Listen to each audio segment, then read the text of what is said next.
Okay. We are back. Back embedded than ever.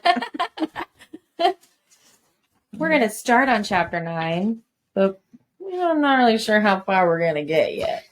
Yeah. We talk a lot. We do. We get off track. Okay. Chapter 9. Yes. Okay. So we just had a disagreement with Tamlin, right? We did.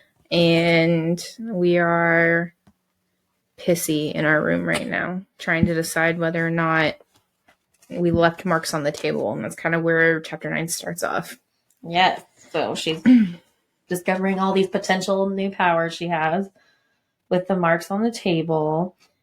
Also, then Tamlin comes in on page 97 and just apologizes. And he's like, I'm so sorry. And what, I don't remember exactly what he says, but you shouldn't have said those things. He said, I shouldn't have said those things to you or Lucian. I didn't mean any of them, but it's like, but you said them and you do it. Right. Actions. That's what I said. Actions. Like saying sorry is great all day long, but if you do the same thing over and over and over again, at a certain point, sorry means nothing anymore. Yeah. And then he's just like, you had every right to give the water wraith your jewels, or every right to think that, blah, blah, blah. I was wrong. And then she starts turning like, well, maybe I was the one who was incorrect, and blah, blah, blah. And then he's trying to like, A-okay this. Like, no, whatever. And it's like, okay, well, now he's gaslighting you. Right. We're just trying making you think. Yeah. Oh, and then he buys her. Oh my god, like a goddamn the painting kit thing. And it's like, I understand buying something like that as like a thing of endearment, but don't do it right after a fight. Well, not only that, but like she hasn't been painting, and instead of being like, what's going on? Why can't you find joy in painting anymore? Can we work on this? He just buys her a painting set and is like, here's some paints and some paintbrushes. Like, you can start painting again. Yeah. Okay, well, there was a reason that I stopped painting in the first place.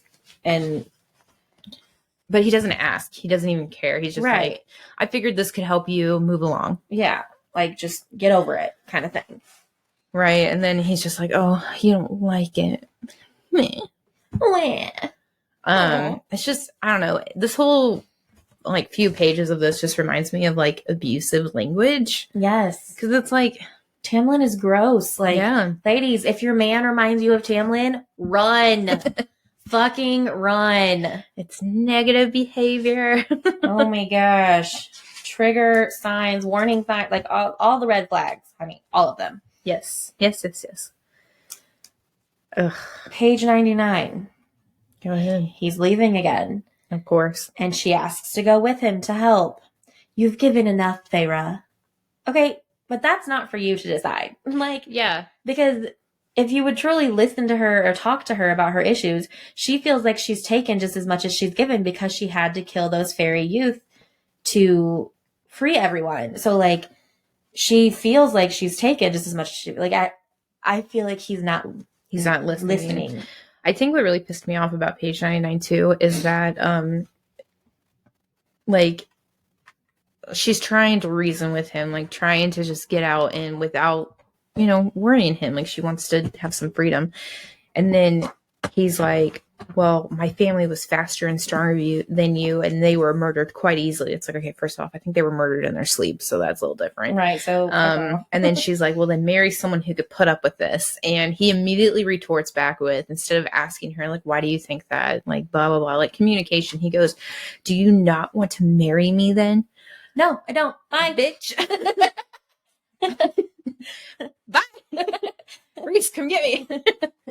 Save me. Oh my gosh, for real though. But it's just frustrating at that time because that's what he's saying, and it's like she's clearly saying this from like somewhere, and you got to figure out what is happening and why it's happening, but you're not really trying to get to the underlying issues. And then not only that, but once she's like, I'm drowning, you're suffocating me, like he freaks out and temper Tamlin destroys the whole room. Like, And the only reason that she's okay is because she discovers a new power. Honestly, and it's shields herself. Otherwise, she would have been really hurt. Right. And it's like, that explosion's gonna hurt poor fragile Feyre if you don't fucking knock it off. Right. Poor fragile Feyre. Oh my god. Clearly not so fragile. Ass, but you want to be able to control her. I know. That's my favorite. I knocked Tamlin on his ass after. Well, he shouldn't say that, but like, because he took me by surprise. And I punched him in the gut, and I'm like, yeah, that's what I'm talking about. Oh my gosh. That chapter was a little shorter, but he was. Oh my god, that was short. Yeah, he was really annoying in it as usual. Chapter 10, page 102. Unless you have one for 101. I had 101, but it was just she can shield herself. Interesting. Like, oh yeah. I put 102 and then I put something like see abusive qualities, and now I don't remember why. Oh, so he cracked and he obviously like broke some stuff in the study or in his like little room, and he kept saying, I'm sorry, I'll try to be better. I can't control it sometimes. The rage today was just bad with the tithe and with all of it today. Let's forget it. Let's just move past it, please. And it's like, what? You literally just fucking blew up because I'm trying to communicate with you and you want to apologize and forget about it? Like, brush it under the rug? Yeah, like, some abusive qualities there. For sure. And, I don't know. It's just, and I feel like, yeah, like right after this, basically, he groveled. I also wrote that too. I wrote page 102. Let's just forget it happened. Typical abusive behavior. I bet you'd like her to forget that you could have just hurt her really bad or even killed her. Like, if she hadn't been ready. What if she was human still? Right. She would have been dead. She definitely would not have had that ability. I put on page 103, which is the next page. It talked about, it was like Tamlin didn't stop apologizing for days. He made love to me morning and night. He worshipped my body with his hands, his tongue, his teeth, but that had never been the hard part. We just got tripped up with the rest. But he was good for his word. He lightened the load. He did this or he did that. And I'm just like, listen. Typical calm after the storm. Right. Making things up. Also, sex doesn't solve arguments. So no. Solve it and then you can have the sex. That's fine. And then I literally wrote the typical calm after an abusive act. Should someone check on SJM? Is she okay? Like, how do you know? Like, did you do interviews? Were you one of them? Like is she okay? Because this is blink 3 times if you're unsafe. Go to the bar, ask for an angel shot, something like. Oh man, yeah. But she is keeping up with her studies. That's true. That Reese gave her. I mean, which is cool. She did make comments like, "Well, I have nothing better to do," and it's like, "Well, you're right. You're right. You literally can't do anything without an armed guard, right? And if that's the one thing you could do, that's solitary. So then, I guess that's what you'll do. And it wears you out, so then you can just like pass out. Right. At this point, I just kept waiting for her to realize that she's biding her time until she gets to go back to the night court. Like, even the different things that she says, like, there's nothing better to do. Like, right. Clearly you're biding your time till you get to leave again. Yeah, well, and then she's like, despite our morning roll in the sheets, I'd been rising later every day, sometimes not even bothering to get up to bed until lunch. And it's like, you really just, like, aren't caring what's happening. You are depressed. Ugh. But then Reese comes back and gets her. Yeah. Page 105. Well, on page 104, she made the comment, kicking back the covers, I rushed to the door, realizing halfway there that I was naked. And I'm like, gross. She's excited to leave. Right? Yeah, well, she said, thanks to Tamlin, my clothes have been shredded and flung across the other side of the room, and I had no robe in sight. Yeah. Ugh. So then on page 105, Reese is there, and she opens the door, like, looking out, and he's grinning kind of, like, cheekily at Tamlin, and then he sees Feyre. Oh, yeah. And then he lingers. And he, like, his gaze lingers, but, like, his grin goes away. And he's like, are you running low on food here? Because she looks like shit. She's depressed. Yeah. And, yeah, he's like, what is wrong with you? Like, why do you look like you're being mistreated? Tamlin got pissed, and then Reese's violet eyes gone cold, and then he just extended a hand saying, let's go. And And then Tamlin's getting pissed off, and blah, blah, blah. There's the part on 105 that I wrote. Yes. I feel like I would pull the same stunts that Reese is pulling right now. Yes. I would be dead. There'd be multiple times where I would just not be. I mean, honestly, if I was Reese, I would do it because I knew I could like handle my own. But he goes, what is it? Oh, Tamlin was in Rezan's face in an instant, and I flinched. Get out. He pointed towards the staircase. She'll come to you when she's ready. Rezan just brushed an invisible fleck of dust off Tamlin's sleeve. Part of me admired the sheer nerve it must have taken. Had Tamlin's teeth been inches from my throat, I would have bleated in panic. And then Reese just cuts me a glance and goes, "No, you wouldn't have, as far as your memory serves me. The last time Tamlin's teeth were near your throat, you slapped him across the face." Reese. Oh my gosh. And bitch did, so. I love it. Oh my gosh. Culture knows what other sort of riffraff might stroll in here as easily as I did. Oh, I just love him so much. Anyway. As I've been reading this book, I have started to understand. Yeah. Page 106. Oof, page 106. It'll never be time. Oh, wait, this isn't the time for this conversation. Yes, Tamlin, when will it be time? Is there ever going to be a time when you're ready to have that conversation? Never. No, because you want to control everything and you don't want her to have the information because you want to control her. And that's the next thing I said was he can't handle not having control of every little bit of her life. Like he on 107, he's going to give Reese anything. He literally says anything to end the bargain right here and right now. And Reese is like, "No, I already have everything I want." Hook, line, sinker. And then takes Feyre and they go. 1 week a month for Feyre. Jesus Christ. Feyre.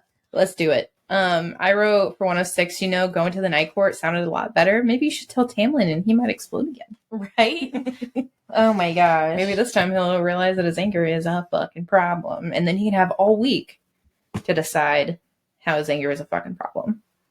Still wouldn't be, that wouldn't answer his problems and he still would not come to his senses. But, what are you going to do? Chapter 11. Chapter 11. Rezan is pissed. He is so pissed. Because it's like, the first time she goes, or one of the first times she goes, she's obviously not looking well, and then after the week she's looking well. She looks like she's slept, she looks like she's ate, she hasn't had any nightmares, etc. Comes back and gets her, and then all of a sudden she's looking worse. And like she says, I twisted on page 108, my loose clothes sliding over my shoulders, my waist. I hadn't realized how much weight I'd lost. You've only been gone from the night court for 3 weeks. Losing that much weight in that short amount of time is a problem, right? Especially because she's not a big person to begin with. No. It's not like she has a lot of weight to lose. No, I think she used to be like fit. She wasn't plump. Yeah. I wrote, Reese knows what happened. Well, maybe he does know, maybe he doesn't know. Because I first read that, like, oh, he knows what happened. He's like pissed off. He knows exactly like what Tamlin did. And then I started reading, I was like, well, maybe not. Maybe he doesn't actually know. Yeah. So then we find out that Tamlin felt a certain surge in the bond that they have, along the lines of, what is it? I guess fear. I think he described it as fear. There was extreme fear, extreme power. Yeah. But then, like, he couldn't access her walls. He had no idea what was happening, where they were. So he, like, kind of panicked a little. Yeah. Because he's like, I haven't felt you. I should be able to feel you, but I don't. I'll tug on the bond just to make sure that you're alive, but I don't get any feeling down that bond. Yeah. And that is probably her depression. Honestly. Oh, yeah. Like, he can't feel anything because she's not feeling anything. Right. And he even admits, like, is it why you look like your grief, guilt, and rage are eating you alive bit by bit? Yeah. Well, when you have uncontrollable powers within you, and you're told that you don't have powers, and you're told to suppress that power, and you struggle with that, yeah, there's your guilt because you're terrible at what you think you're supposed to be doing. when really you should be honing that, but whatever. Anyways. Right. It's just, ugh. I just feel really bad for Feyre. She's just like seriously hurting. She's seriously going through some shit and she has no support whatsoever. And it's like she would probably get some really great support from the, you know, the spring court if it wasn't for fuckface. Given the all command. Yes. So then on page 111, Rhys is like begging her for help basically at this point. Like he's like, I don't want to control you. I don't want to manipulate you. I want your help with all of this. And they're very similar. Yeah. He's being like a dick about it. Or she's being a dick about it. Because he's like, I was a prisoner too. Like I had to do this. I was tortured and beaten and fucked until only telling myself who I was, what I had to protect, kept me from trying to find a way to end it. Please help me keep that from happening again to Prithian. And then it was just like Then Feyre's like, oh, but Tamlin made exceptions. He lightened the guard's presence. He allowed me to roam more freely. He was trying and we were trying. I wasn't going to jeopardize that. Okay, fuck Tamlin, Feyre, and fuck you too while I'm at it. Rhys was abused and is a survivor and he wants to make the world better. Tamlin just wants to go back to the way things were before. Like, Tamlin just wants to make everything, that's the way it's always been done. So that's how we're going to do it. Tradition. Yeah. Fuck that. Fuck tradition. Like, if we based our lives on tradition, we would not be here. No, we wouldn't be reading. We definitely wouldn't be reading. We wouldn't be in front of technology. Ugh. Hell, women help send rocket ships to the moon. Right. Yeah, just... Thank you, Hidden Figures. Ugh. Bitches. Oh my gosh. Anyways, and I really like that he's like really trying to like banter with her on like page 111 where he's just like, copy these sentences. And she looked at him and read perfectly. Rhysand is a spectacular person. Rhysand is the center of my world. Rhysand is the best lover a female can ever dream of. And instead of like a bite from her, she's just like, okay, copied them all down, handed it to her. And that was it. Yeah. And then again, he tries to get into her mind and he's like, you practiced. And she's like, I had nothing better to do. Is that not a problem for you? Like, are you okay with that being your life? Like, you used to go out and roam not necessarily that you chose to roam the woods, but you had to choose, like, you had to roam the woods. So, like, that is an option that you should be able to have right now. Yes. And then it seems like she starts to enjoy reading. Oh, yeah. As the chapter Welcome, goes on. Feyre, to our lives. You've missed so much. Right. And then the next thing I have is on page 114. I have a couple till then. So page 112. Oh, I made the comment, like, I miss the banter between the two. Like, it's just so good. And it's, like, so natural. And yes, it's very good. I like it. And then page 113, I put, at least Rhys knows something is up. Tamlin was barely under the mountain. What a damn child. Right. Because, like, okay. Rhys says, let's see. So it starts on page 112, and so like they're trying to have breakfast or whatever, and she's sitting there reading, and she's close to being finished with the book, and Rhys pops up and like hands her food, and instead of saying anything like "get the hell out of here," no, nothing like that, she just says "thank you," and Rhys, a short laugh, "Thank you, not high lord and servant or whatever it is you want. You can go shove it up your ass, Rhysand." He clicked his tongue. How disappointing. He set down the book, extended a hand to the plate. He could listen to himself talk all day if he wished, but I wanted to eat now. My fingers had almost grazed the rim of the plate when it just slid away, and I reached again. Once more, a tendril of his power yanked the plate further back. "Tell me what to do," he said. "Tell me what to do to help you." Hey, Tamlin, take some fucking notes. Yeah. That's how you do it. Right. Like, whether she knows the answer or not is completely, a whole other story. And like, get her talking. And she doesn't want to have this conversation. Yeah. She fights Rhys on it and doesn't want to talk about it. But like, starting the conversation is so important. Right. And then he just was like, okay, well, maybe I can get down on her level. He spoke again as if the words tumbling out loosened his grip on his power. Talons of smoke curled over his fingers and great wings of shadow spread from his back. Months and months and you're still a ghost. Does no one there ask what the hell is happening? Does your High Lord simply not care? He did care. Tamlin did care. Perhaps too much. Fuck that. No, he doesn't. He's He giving me cares face about to what you sort can it do for out. him. Yeah, well, and it's like, let me help you. We went through enough under the mountain, and then she flinches, and then he goes, she wins.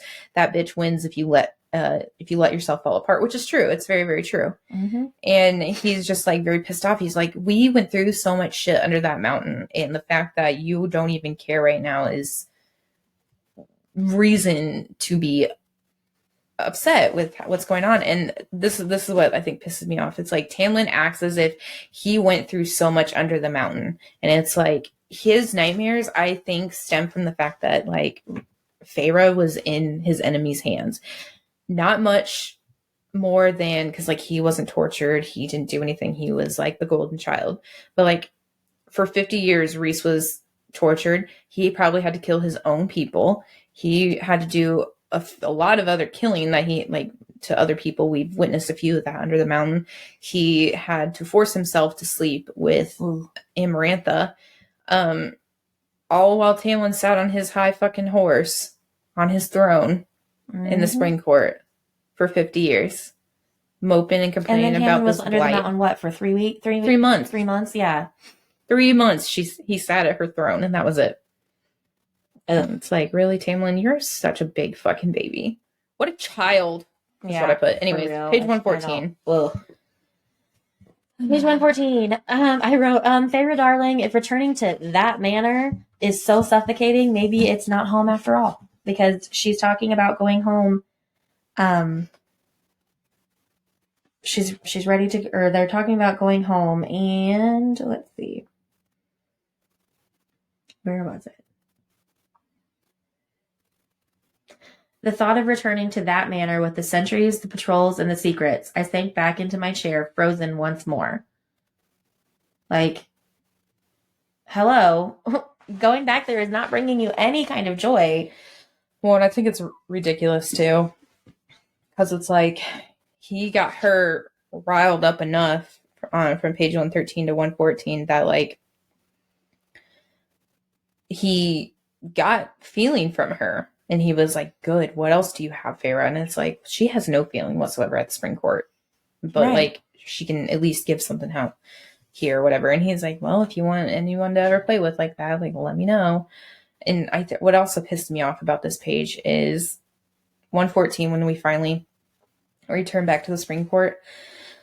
Tamlin was waiting under the shade of a gnarled mighty oak tree in the garden. A murderous expression twisted his face, directed solely at Rhys. Yet there was nothing amused in Rhys's smile as he stepped back from me, only a cold, cunning predator gazing out.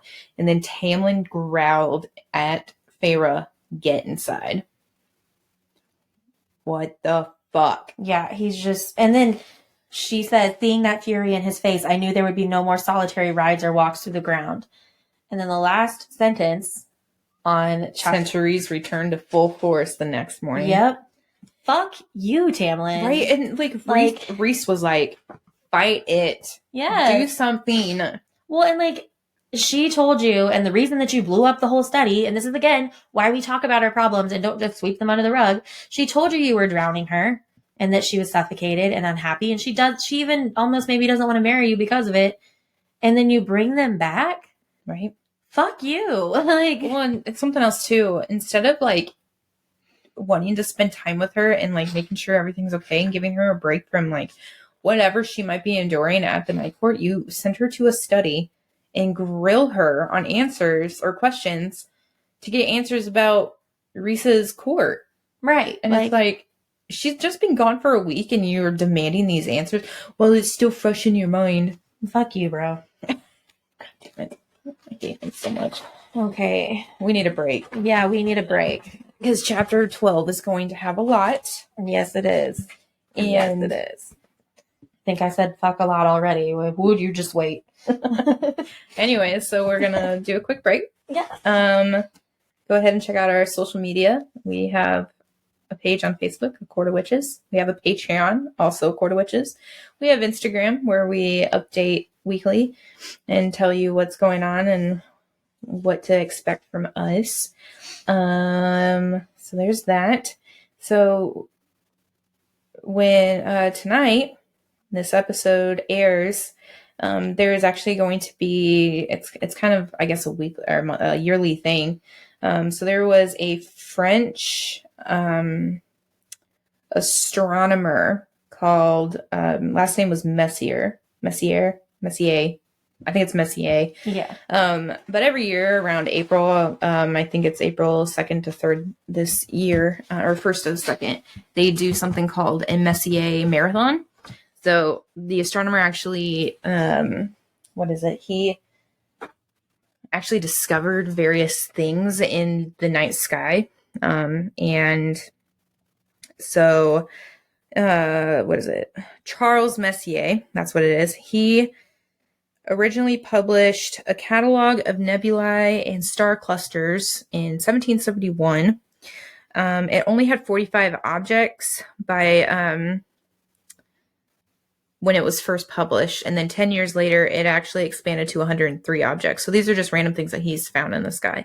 They're all labeled M1 through M45. Well, obviously now it'll be like M110. So that was the final one that was added and confirmed in 1967. The publication date is considered to be 1781, however, because that's when it first started. So these objects are like vary in sizes and shapes and forms. They're different kinds of nebulas, open star clusters, globular star clusters, and they're just unique objects. They have a star cloud, they have a supernova remnant, and a one double star. So M24, I guess, is our own galaxy from what I'm reading. So a Messier marathon is basically, it was created in the 1970s. And what you do is you try to see all of the 110 Messier objects in a single night. Ooh. So from when you can first start seeing that, like when you first start seeing stuff at night, that from then on till dawn, you have to, you need to get a telescope and look at all these 110 objects. So that's supposed to happen April 1st through the 2nd. And the great thing about this year is that there's actually 2 good opportunities to try and spot all of these objects because of the timing of the moon phases this year. Nice. So there'll be kind of like clear, bright, open skies that you can see. Let's see. Good dark destinations are Death Valley and Jordan for both nights. So yeah. Nice. The new moon on April 1st ensures that you'll have the darkest skies possible as you work your way through the Messier marathon. So all the stars are going to be super, super duper bright for you to see all of them. So if you're into astronomy like I am or anything like that, that would be something to check out. All Next right. week or this week, tonight. Sorry, it's March 26th when we're recording, so I don't know my days. Tonight. On a more serious note, the chapters that we're reading and discussing in this episode are, there's a lot of not necessarily domestic violence, but emotional and mental abuse, which is its own form of violence. So if you feel you know someone who is in a domestic or in a relationship with domestic violence, the National Domestic Violence Hotline is 800-799-7233, or you can text START, START, to 88788 to get help for yourself or anyone else. And also because Feyre is having some severe depressive episodes, and in the next chapter, she'll make some comments that we're going to be discussing. The National Suicide Prevention Lifeline is 800-273-8255. There's also a chat on the website if you don't feel comfortable calling to talk to someone. Both of those are 24 hours and available anywhere in the USA. I actually should have probably looked up some of the other countries we have, but if you're in any other country and you need this help, see if there might be an international number. Yeah, there might even be an international number. We'll look for that for next time. But coming from the U.S., where mental health is not, I wouldn't say it's taboo, but it's still not a really well talked about conversation. Other countries might have better resources. Yeah, more open, available resources and might not be so taboo there. Yeah. I mean, I don't know. It could be. Yeah. And even if you don't feel comfortable reaching out to someone like that, find someone you trust. Yeah. Go to therapy, something. Just if your boyfriend reminds you of Tamlin, Leave. Get help, something. Okay. Anyway. If you got a support system like Reese, keep them. Yes. Because even if right now it doesn't seem like they're supportive and they're just doing this, they're just trying their best to not make you break. Yes. Because even under the mountain, he was doing this and they were sworn enemies. So. All right. On that note, keep those numbers handy, and I'll probably say them again at the end of the episode just because this next chapter is a doozy. There's actually a TikTok that Emily sent to me that is a guy reading the book, and his wife is like, what chapter are you on? And he's like, chapter 13. And she's like, how do you feel about Tamlin? You still think he's a good guy? And the guy's like, fuck Tamlin. And it's funny because, like, before he started reading this or after he read, like, the first book, he was just like, I'm just like Tamlin. I'm Tamlin. I'm Tamlin. I'm Tamlin. And, like, you could see in the subtitle parts of it, it was just like, he swore up and down he was Tamlin, and now he's pissed. Like, yeah, I'd be pissed too if I sat there and said I'm Tamlin. I'm not gonna lie, like, I thought like Will was like Tamlin for like the longest time, and then after I read the second book, I was like, I don't think I should have like said that. But then I obviously am learning more about Reese, and I'm like, all right, he's a lot better. Yeah, well, and reading about Tamlin from the beginning, I've been in a mentally abusive relationship before, and I've been gaslit. I've been through all of that. Stayed for like 3 years. And didn't leave until I met my current partner. And so I think I was recognizing the warning signs very early on with Tamlin. Like, he was in love with the idea of Feyre, not Feyre. So, yeah, it's kind of weird when you're not in that abusive relationship. You just like, you see it so much faster. Yeah. Because you have like that history, like 6 years worth of shit that I went through. And I'm just like, I fell back in that trap of that first book. I was like, oh, he's amazing. No, he's not. Yeah. So it's crazy because I actually didn't write down a lot for chapter 12, but I have so many feelings about chapter 12, and most of them are fuck you, Tamlin, but we'll get to that. Page 118. So I actually had 117. And I'm just, if they don't, she has all these new powers, and they keep accidentally manifesting. Like, it was 117, I think, that her claws were growing and curving. Yeah. She started to get claws. She saw Lucian, and she saw red, and she immediately went to Amarantha. So she went into, like, fight or flight mode. And her claws started to pop out. They're, like, the power she got from Tamlin. And if they don't start talking about and dealing with her trauma, at some point, she's going to seriously hurt somebody, or training her on these new powers and how to control them, because something like that's going to happen. And it could be Lucian. Like, something like that's going to happen. She's going to see Lucian from behind and think it's Amarantha and slit his throat or something. You know what I mean? Like, destroy his mind with Reese's power. Like, it's just, Ugh. Yeah. So I put, so in 118, at this point, like, Lucian saw that the claws came out, or were attempting to come out. So then he, like, pulls Feyre aside and was like, how long has this been happening? And she's like, that was the first time, but this and this and this. Yeah. And then he's just like, there's only so much I can do. Like, but I'll ask him tonight about the training. The powers will manifest whether we train you or not, no matter who is around. I'll ask him tonight. And it's like, he knows what's happening. Like, he's talking sense. Tamlin is such a prick. Yes. And then on page 119, I had, like, Lucian let her stand a chance, because Lucian is begging Tamlin to let Tamlin, or to let her train. Yeah. And he's like, Tamlin, just let her train, let her master this. If the other High Lords do come for her, let her stand a chance. Right. Here's something too that really pissed me off about Ianthe in this chapter, or like this part right here. So like the three of them are having a discussion, and first of all, if you're talking about Feyre and her powers, like, she should be involved in this. Like, you guys should not be doing this without her. And so they're talking about what to do with her and if they should train. And Ianthe's like, Rezan is that stupid, and with that power of his, he could potentially withstand it. Imagine a day might come when he does not return her. You hear the poisoned lies he whispers in her ear. he doesn't do shit. There are other ways around it. She added with such quiet venom. We might be able to deal with him, but there are some friends that we might not be able to deal with him, but there are some friends that I made across the sea. And Lucian stomps us out and was like, we're not assassins. What the fuck are you doing? Yeah. Ugh.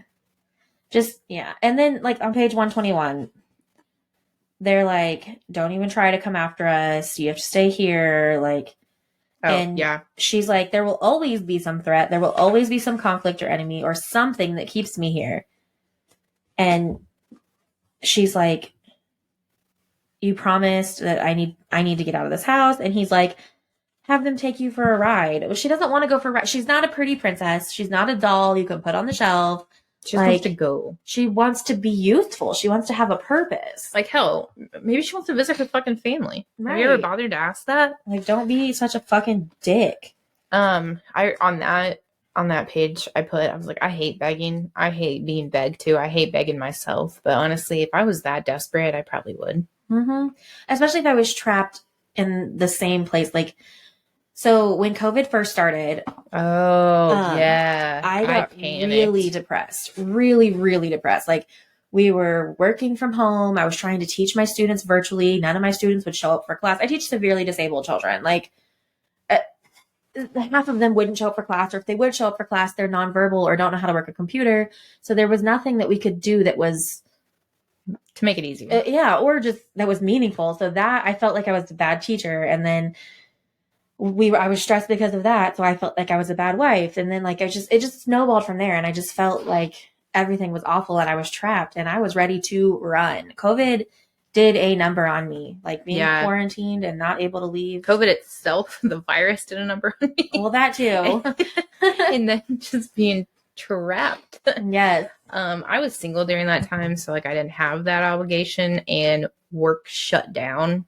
So I also did not have a job. I was unemployed. I had to be on like get unemployment benefits. But which is really nice because I made more on that than I did off of it. And I was like, oh my God, I'm getting $900 a week.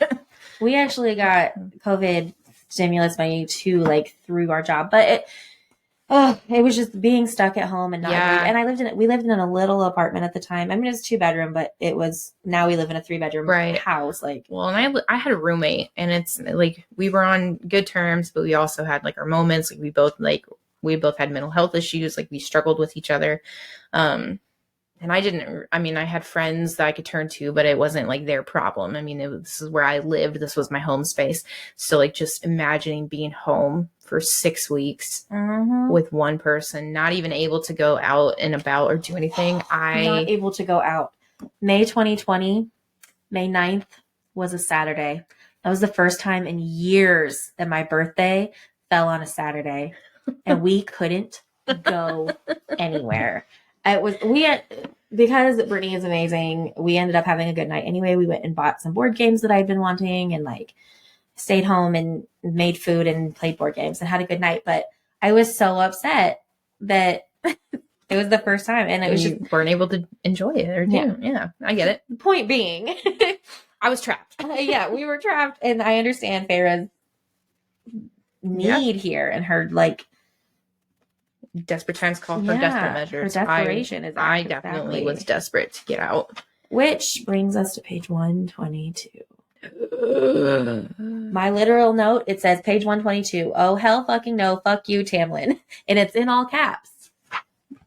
Because this dick, I can't even. You tell them. I can't. On page 122, I put Lucian actually gets this madness is happening. But of course, he's sworn by loyalty and it pisses me off. Because what Tamlin did is absolutely horrifying. So we know. Trigger warning. So we know that Feyre was trapped under the mountain. She was trapped in a cell. That's basically all she saw for 3 months, unless she was fighting for her life.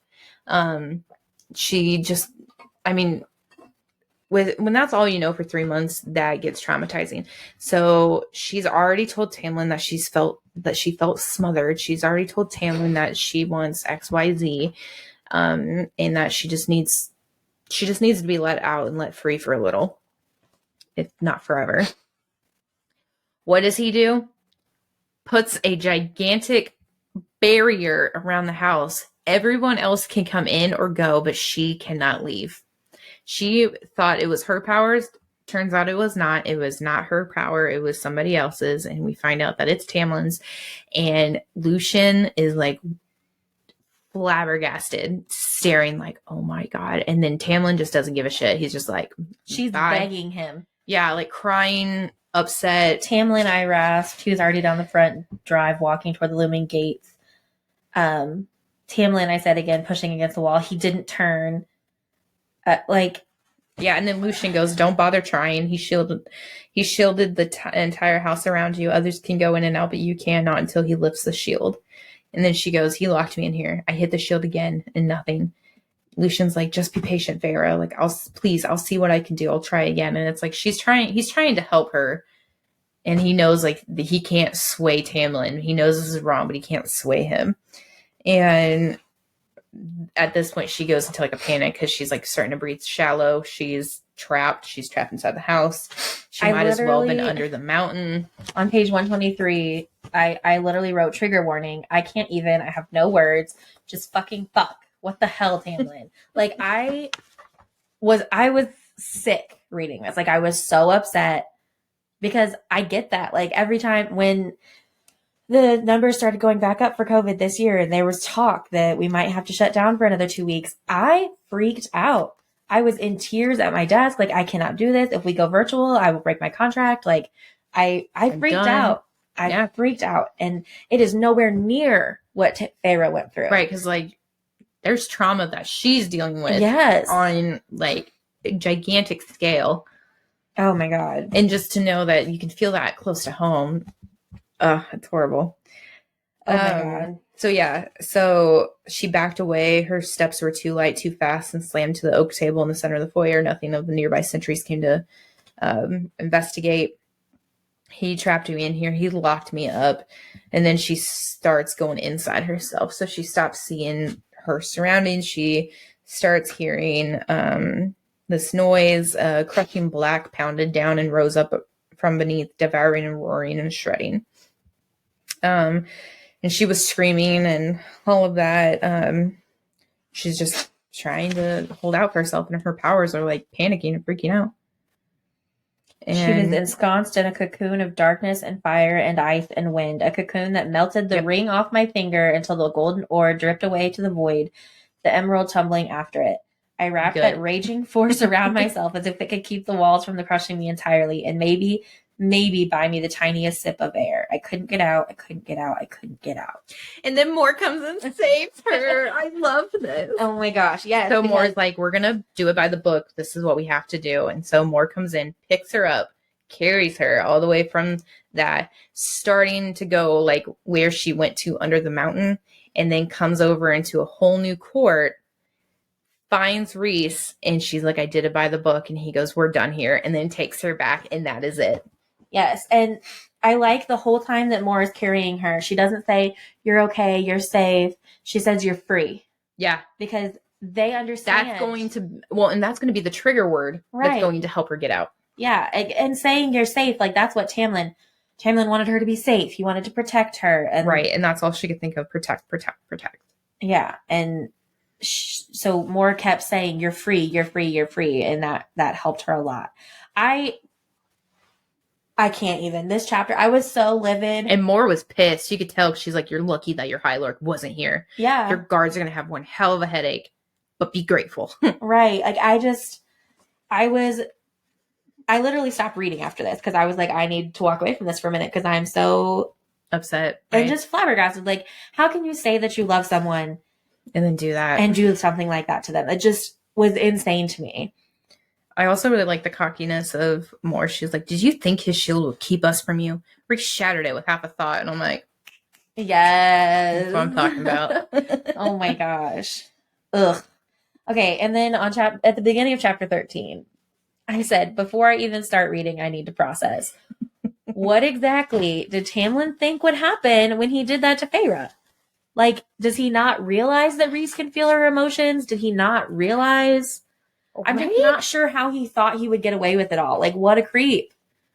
Like, and what did you expect to happen when you came back home after doing that to her? Right? Because honestly, if Reese you didn't come have get her, you'd have. I would have fucking killed him when he came back. Oh, like, there would have been a massacre, and it wouldn't. Maybe it wouldn't be him. It might have been like the servants. Right. It could have been everyone. He could have like because she's not trained in her powers, and we don't want to train her. Extreme feelings right now. Panic and terror. Like, yeah, same. Like, she could have hurt Alice. Actually, when they first said in chapter 12, Alice says, "Please take care of her," or something like that. I was worried at first. I was like, "Is Alice okay?" Because she says as she's going into this like trance.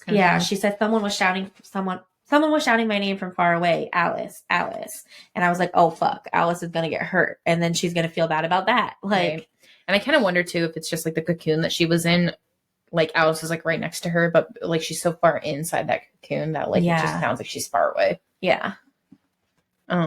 But yeah, I just thank you, Alice, for helping and not like doing anything else. Oh my god. Chapter 13.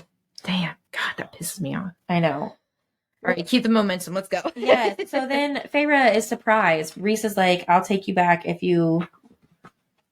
Oh yeah, he's like, I say the word and I can get you back. Yeah, he's like, "I'll take you back if that's what you want," and like. She's kind of surprised by that. And I'm like, what? He respects you. Like, of course he would take you back. And I love the like, what? Right. You respect me? Because she's never had that in her whole life. And I'm going through that right now with Will. So every single time he says something, I just kind of look at him like, what? What'd you say? And he's like, yeah, because I care about you. I want you to know this. And I'm like, what? It's a new sensation. Can you repeat that to me? I've never heard that in my life. And he just stares at me. He's just like, what? So then he repeats it and I'm like, And you almost don't take it seriously at first. Don't. Like I will laugh at it. If he's being serious, I will sit there and laugh like yeah. You'll get through sure. Listen, I can say 9 years ago I was going through this same thing and I was like I didn't believe, like, Brittany would be like, "You're beautiful." And I'd be like, I don't believe I know. You. Will said you're beautiful today. And I was like, I got makeup on. He goes, like every other day you are. And I was like, huh? What? Full face of makeup on today. And you think I'm pretty? He's like, yeah, like every other day. And I'm like, what? Oh my gosh. We're funny. I promise. Trauma makes you. Oh, there was this girl. Okay, so her name's like Farting Glitters or Farting Glitter. Or something like that. That's her Twitch name, and that's her TikTok thing. And she's so funny, and she's like, "Man, trauma makes you funny." In one of her TikToks, I was like, "It really does, though. It really does. Dark humor." Okay. Anyway. I got some for page 128. I do too. I enjoy Reese willing to say the word to Feyre because he wants her to know freedom or consent. Yes. Consent is queen. Where did it write? Why did it say? Okay. Oh, yeah, like this. Okay, so we work in a high school, senior high school, and I was sitting in the, I don't really have much power. I have like behavior power, if you want to put it that way, with some kids. But when it comes to discipline, I don't have that ability. So I was sitting in the cafeteria area and I see a popular kid who causes a lot of issues in some classes. And I mean, whatever. He's a popular football player, of course. He goes from one corner of this room clear across to the other corner to this girl who is minding her own business. She's in she's in a cosplay outfit. It's like the online musician artist Mikunu or Kitsune, or I don't know. She's got blue hair. She does like techno music or whatever. So she's wearing like this cosplay of this person and has like the wig on and all. And he goes over and without saying anything to her, just touches her hair. And she whips around like, "Excuse me, what are you doing?" He goes, "I just wanted to touch it." And she goes, "Why don't you ask next time? It's called consent." And I was like, I was like, yes, girl, I don't know who you are, but do it. And then like her 5 friends was like, we're just minding our own business. So if you want to bother us, then go away. We don't have time for you. And I was like, man, if I would have said shit like that in my high school to the popular kid, like I would maybe not like pummeled like a boy to a boy would have been, but I definitely, that would have been like social suicide is what we used to call. And she just turns around and yells at him about consent and touching her hair. And I'm like, that is true. Like, don't touch somebody if you don't have their consent. And I'm just like, man, good for you. I don't know what grade, 8th grade. She's got to be in junior high because it was, second lunch, so junior high lunch. So she's a 7th or 8th grader, and she just sat there and screamed at this dude. And I was like, yeah. And he walked away with his tail between his legs, and I was like, sweet karma. Love it. Anyways, that's amazing. I love consent. Anyways, so yeah, I put that on page 128. Oh my gosh. Well, just like, I don't know. She's like, I'm not going back until I figure things out. Because she's like, Tamlin would be furious. He'd shred the manor apart. Who fucking cares, first of all? Second of all, but he'd lock me up. Either he so deeply misunderstood me, or he'd been so broken by what went under the mountain, but he'd locked me up. Okay. Nothing happened to him under the mountain. Right. Well, and like, or maybe he just wanted to control you. Like, maybe he just wanted There's a thought. Right. Like, that is, that's 100% what's happening here. Again, SJM, are you okay? Do you need help? Blink 3 times. just do the action. Say the word. We'll be there. Just send us an email. Please. accordingwitches@gmail.com. We love you. We promise. We just want to know where you get your source material. Yeah. Oh my gosh. And then what page is this? Page 130? Yeah, I think so. Reese is going to someplace we don't know yet. To a city or someplace. And she asks to go, and he's like, we're leaving in 10 minutes. Get ready. I know. And I wrote something about this too. I was like, he didn't outright tell her no, but he was like, listen, I don't mind you coming, essentially, but like, if you go, like, there's nothing you will ever be able to see.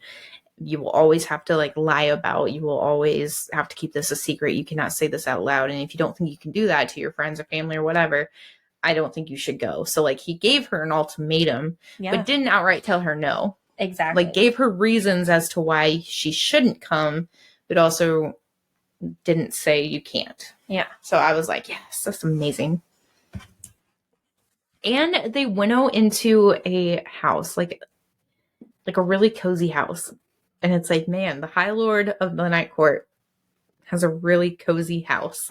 Like multiple really cozy houses, it sounds like. But on page 30, he does tell us where we're going. Like, they're going to, is it Valaris or Valeris? I think I say Valaris. Okay. Valaris. The City of Starlight. The City of Starlight.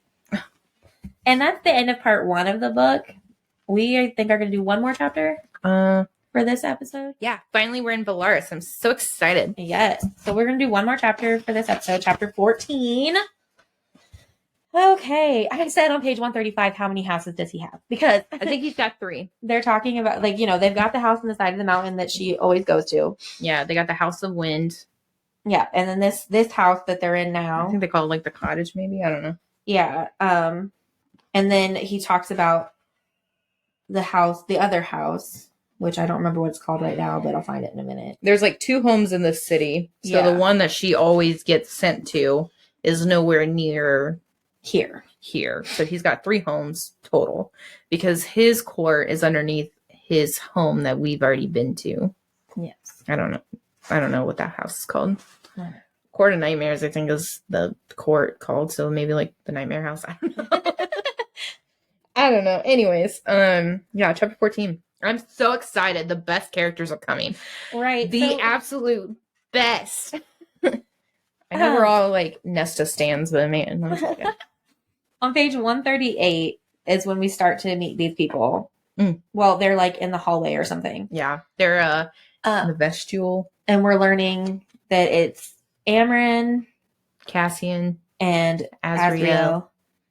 And I just love like, as I was reading about them and, like, thinking about being Feyre in that situation, it makes me think of, like, Brittany's family. Because, like, they're, like, a family and they're, like, razzing on each other constantly. And, like, it just made me think of Brittany's family and how they have such a close, like, great relationship. Yeah.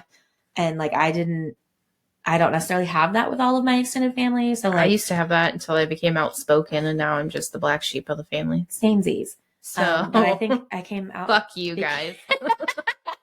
I think I became outspoken a little earlier, and then now I just don't care. I don't have time for people who don't have time for me. So I guess that's a mood. Right? I feel like now my family is the people I've chosen to be my family, not my blood. Well, and that's kind of how like Reese is, because it's like not like he didn't have a family or anything like that, but like he chose these people, these friends to be his family. Yeah. And I think I really have been embracing that attitude lately for my own life. So like, yeah. Anyway, definitely. Yeah, I have. I love it. Also, I put on page 138. Springcourt is country-like, and it reminded me of my hometown and how trapped I feel there. Valaris is just so free and like is a city, and it's just so much more at my alley. And at this point, like we haven't even like been into the city yet. Like we don't even know what it's like, but it's just like she talks about being able to see and hear all kinds of stuff, and I'm just like, oh my god, I'm not in the country. I'm not trapped in this godforsaken place. Yes, agreed. Like, ugh. I literally, and I have tried to explain this to a certain family member back home, why I don't like to come to their house is because going home, like on that drive home, driving down that long stretch of road with nothing to look at, I literally feel sick the whole way there. I was never happy there. Like, I mean, yes, I had good times there, but I was never happy. Right. And some people are like, oh, it's so brave that you moved away. And I'm like, it was survival. Like, brave, please. I was literally, if I didn't leave, I was going to die. So here we are. It like, I just don't. I don't know. I just don't want to go home like ever. And it's like, I have family members there, and I hope my father never listens to this, but I was really close to my mom, and like, she was my rock. She was my tether. Like, that's what tethered me to Indiana. And I mean, I had the opportunity to move out of state for a long time and many, many chances. And I was, I don't know if I should do it. And it had nothing to do with like anxiety of moving or doing anything or the money. It was, well, where's my mom going to go? Like, is she going to come with me? Well, if she doesn't come with me, like, what happens if I go? And like, she's had a lot of health problems. So, like, what happens if she has like a lot of health problems? Like, what if this? What if that? So then like after she passed, I was sitting there like, all right, well, I guess we can go Geronimo, here I go. Right. And I mean, it's sad to say, I have a great relationship with my father. It's not like anything was toxic. I mean, he was around my entire childhood, but it was just like, he didn't have a dad, so he didn't know how to be a father. So he was just going based off like his best judgment, and he had undiagnosed mental health problems and probably still does. And he's got emotional issues, and he definitely has some anger. So it was just, I don't know. It's just, yeah. I have daddy issues with him being there. So I don't know. Valaris just feels free and open and not constricting, and I can breathe. I like it. And that's my problem. I feel trapped way too often. Yes. I definitely get that. Anyways, I got some for page 140. I do too. I like how Reese, like how, you know how Lucian can't tell Feyre things. Like Tamlin makes it to where Lucian physically cannot tell Feyre things. Oh, yeah. On page 140, Saradwin and Nuala, is that how you say them? I think. I don't know. Saradwin and Nuala, the two twins that always take care of servants. Yeah. They always take care of Feyre. They always help her get dressed and all that. They tell her, they don't want to tell her about how the city is safe. Oh yeah, she automatically assumes, well, he asked you to. Right. She's like, he asked you not to, and no, Saradwin interrupted. The High Lord made no such demand, but what he did to shield this city is his story to tell, not ours. We would be more comfortable if he told you, lest we get any of it wrong. I know, and she's kind of pissed off. She's like, I glare between them. Fine then. And it's like, okay, well. But that's because Reese has earned the respect of his people. Yeah. And, like, they don't, it's not like he forced them to, like, keep it hush hush. Yeah. It's just, that's his story. Like, that, what he wanted to do, how he, like, it would be better portrayed by him. Exactly. And they respect him and have a good enough relationship with him that they don't tell her, and they would rather him tell her. And I just love that. It's a lot of respect. I wrote that same thing. I love the respect that the twins have for him. And that's saying something as a leader. If you have respect for your person. Yes. People are happier. I also put, Tamlin deserves his isolation for being fucking psycho. Yes. And then I had one more thing. Because at the very end of the chapter, it says, and some strange new part of me wondered if my never returning might be a fitting punishment for him for what he had done to me. Mm-hmm. Fuck yeah, that's a fitting punishment for him. Like, fuck Tamlin. Don't go back. Listen, you got out. That's the hard part, right? Getting away. But now that you have support and the ability, I know a lot of people don't have that ability. Right. Or that support to get out, but don't fucking go back. Right. Going back would be so stupid. Just don't do it. So anyway, that actually worked out about perfect. We're right at an hour. Chapter 15 was pretty long, and chapter 16 is like 30 pages. And I slacked and didn't read chapter 16, but it don't matter. 16 was very long, and I have a lot to say about it, but you'll have to wait till next week for that. Woo! Real quick, one more time, the National Domestic Violence Hotline for the United States, open 24 hours. They speak English, Spanish, and 200 other languages through an interpretation service. 800-799-7233 or text START to 88788. The Suicide Prevention Hotline, available 24 hours. They speak English and Spanish. 800-273-8255. And they also have a chat on their website.